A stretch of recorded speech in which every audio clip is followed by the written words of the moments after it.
Hello friends, in this lecture we will look at analog pulse modulation, generation of analog pulse modulated signals and their detection. Analog pulse modulation results when the amplitude or time characteristic of a periodic pulse train is made to vary according to the message signal. It can be of broadly two types: pulse amplitude modulation and pulse time modulation. Pulse amplitude modulation results when the amplitude of the pulses of the pulse train is made to follow the amplitude of the message signal. This is same as flat top sampling, and we have already discussed it at length. We can also alter the width of the pulse or the position of the pulse as per the message signal, and that will result in respectively pulse width modulation and pulse position modulation. When we change the pulse width or pulse position, the corresponding modulation scheme is broadly known as pulse time modulation. Pulse width modulation, also known as pulse duration modulation, is as follows.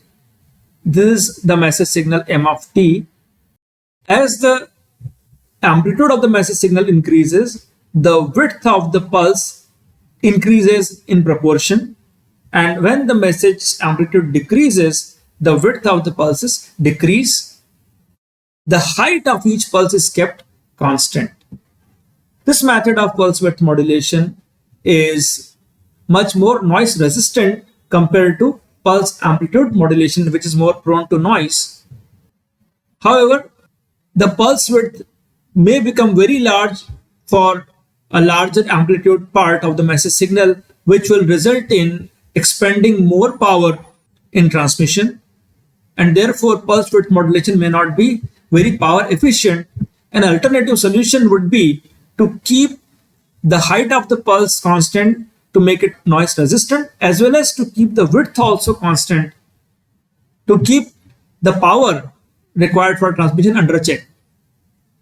And then the information of the message signal is stored in the relative position of the pulses with respect to the sampling instants, and this is called pulse position modulation. Let us see how these pulse time modulated signals are generated. So broadly, there are two ways. One is indirect method, in which we first generate a pulse amplitude modulated signal, or PAM signal as it is commonly known as. And in direct method, we directly generate PTM signals from the message. Let us first look at the indirect method. Suppose these are the pulse amplitude modulated signal we already obtained for the message. We then generate inverse ramp signals as shown here, such that the amplitude of the ramp signal is larger than the variations of the PAM signal. And then these ramp signals are made to sit on top of the pulses by suitably adding them. And then the level is compared using a comparator with a trigger level which is chosen such that it intersects the sloping part of these ramp functions, inverse ramp functions. And then a pulse is generated at the beginning of the sampling instant, and the pulse ends where the sloping part of the ramp function intersects the trigger level. And because this trigger level intersects the sloping part at different points, the result is that the trailing edge of each pulse is not constant compared to the starting sampling point, thereby leading to pulse duration or pulse width modulated signal. On the other hand, if we start our pulses at the point of intersection of the trigger level with the sloping edge of the ramp function and end the pulse after some tau duration, it will result in a PPM signal with constant height and constant width tau, and the relative position of the leading edge with respect to the sampling point TS or 2TS is changing here, as we can see.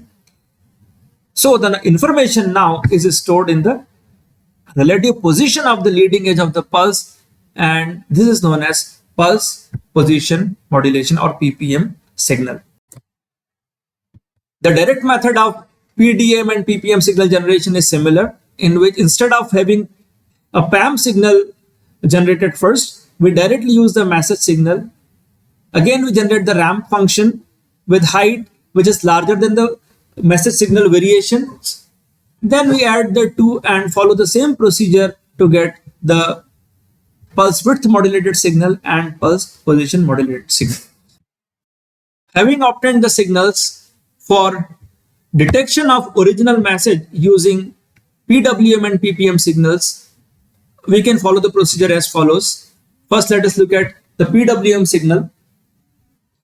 To obtain the message signal back from PWM signal, we generate a ramp function locally which starts at the start of sampling instant and which lasts till the trailing edge of the pulse, and then the voltage attained at that instant is held constant for the rest of the duration up to the beginning of the next sampling instant, where another ramp function is generated and which lasts till the end of the pulse, and again that voltage is held constant. So that way we generate a function which is called a ramp plus porch function. So this is the ramp part and this is the porch part. And then we locally generate some pulses of constant amplitudes and add those pulses to the ramp plus porch function such that they sit on top of the porch part. And then we choose a clipping level. We clip this rectangular pulses which are sitting on top of the porch part, and then the clipped level is now a PAM signal. So we have actually converted a PWM signal to a PAM signal, and we have already studied how to demodulate a PAM signal to recover the message signal. We can obtain a PAM signal similarly from PPM signal also by starting the ramp function at the beginning of the sampling instant and continuing it till the leading edge of the pulse, and then generating a porch function and adding the constant amplitude pulse trend to it. Once we have obtained the PAM signal, we can then recover the message signal by demodulating the PAM signal which we have already studied. So that's all for this lecture. Thank you.